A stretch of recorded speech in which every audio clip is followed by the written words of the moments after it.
I want to begin a new series on a book that I wrote in 2006 entitled Masturbation: Shattered Expectations for Sexual Gratification. Now, let me take this first session, which will be probably brief, and I want to give you the preface of what motivated me to go ahead and write a book of this nature. There are numerous books on the internet from psychology and other fields of science that talk about masturbation. My approach to this book was motivated by the following. The spark for this attempt at addressing this topic from a biblical perspective came from one of my students taking our biblical counseling training program. She gave me an article written by a 22-year youth minister veteran. In other words, he was working with youth for 22 years in a very large church in Wisconsin. In that article, he misquoted 3 scripture passages in which he concluded that someone could masturbate to the glory of God.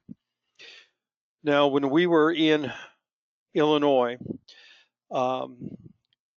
we had our counseling ministry and training center. And one of the things that we expanded to, other than providing individual and family counseling, was training. We noticed a lack of biblical counselors in the local church, and how the local church was making referrals to outside counseling agencies, which resulted in many cases of their parishioner being placed on psychotic antidepressant medications and or counsel contrary to the church's doctrinal belief system. So we provided training. We would go to local churches, and our customary procedure was to offer a 14-month course, 1 night a week, 3 hours a night. And at the end of that time, we would guide them through a certification process with the National Association of Nouthetic Counselors.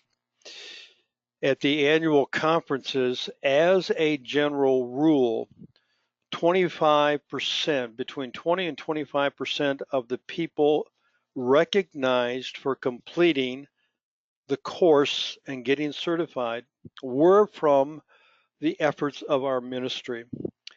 And most of our training sessions were held in African American churches.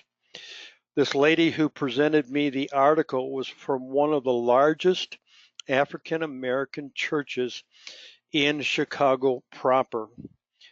And when she gave me the article, she asked me what I thought about it. And as I reflected on it, I became enraged that this type of careless biblical exegesis was in print. So I began a journey of personal information and knowledge combined in a volume that included my counseling experience on the topic. What I'm going to present to you over the next several sessions is a labor of love for the truth and relevant and practical ways to help counsel men and women involved with this sexual sin. Oftentimes, when you think of masturbation, it's only an issue for men, but women can be involved with this as well. The book that I wrote was reviewed by Steve Gallagher, who is the founder and president of Pure Life Ministries in Dry Ridge, Kentucky. He is a valiant warrior battling the same problem of sexual sin in the lives of men and women. I owe him a debt of gratitude for some valuable insights he provided. Now, I hope that you will listen to all of the teaching sessions. There's nothing crude about it.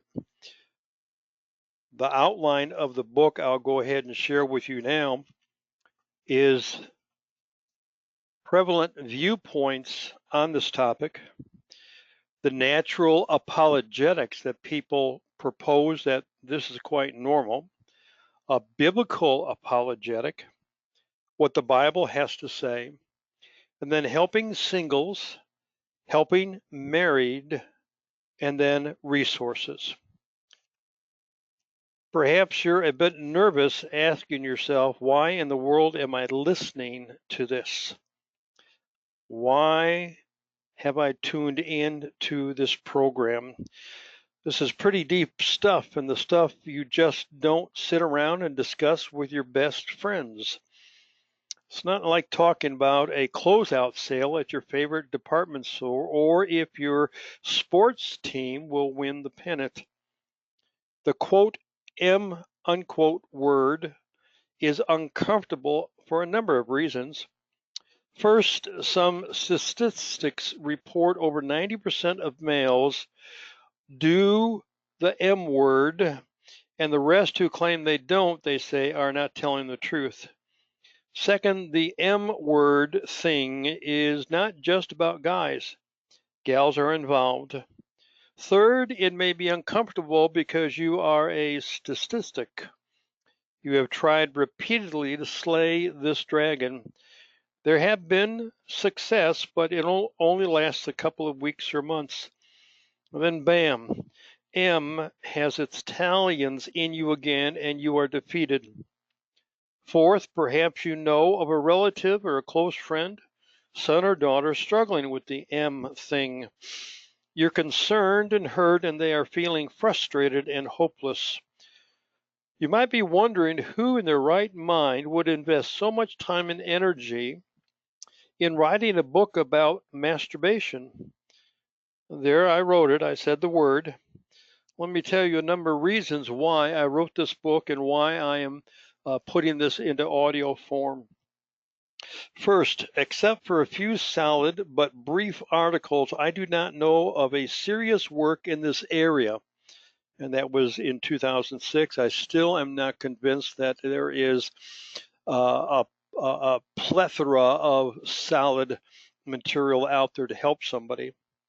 Yet it is an area that reaps a devastating harvest in the lives of those enslaved to its power. Second, I want to arouse you and the church to confront the back pew where masturbation sits gloating over its converts who stand and sing God's praises. Third, one of the students who is in training to become a biblical counselor showed me the article entitled, "Is Masturbation a Sin?" I was horrified and angered that a 22-year veteran youth pastor's opinions would be given space in a prestigious youth workers magazine. Fourth, as a certified biblical counselor, my fellow counselors and I unearthed the secret practices of masturbation in the lives of men and women, single and married.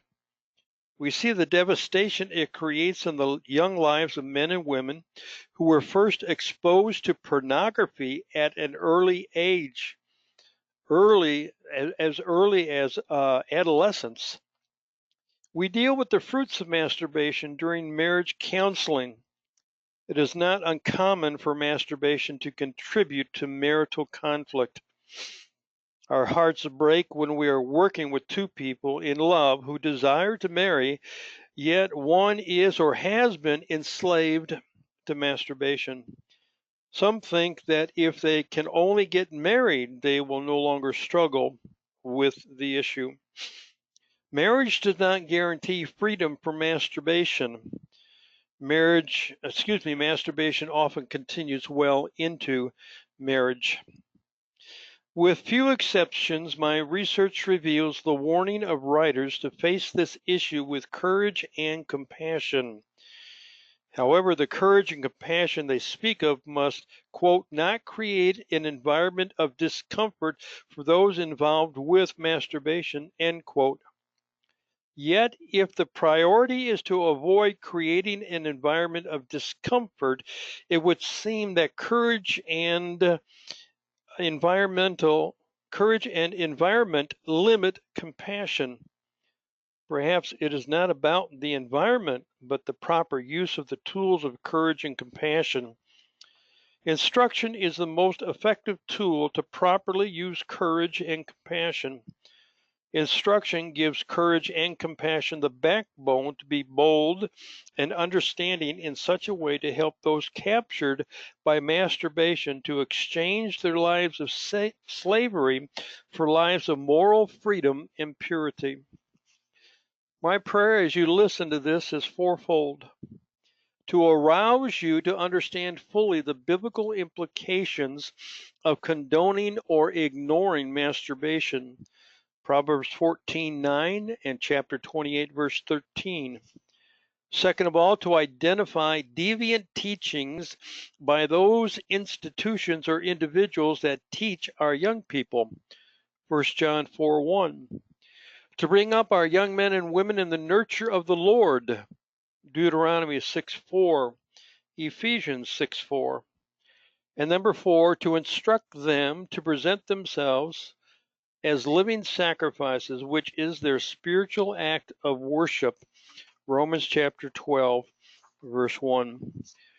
The next time I hope you will return, we will talk about prevalent viewpoints about this topic. I trust that you'll persevere and continue on.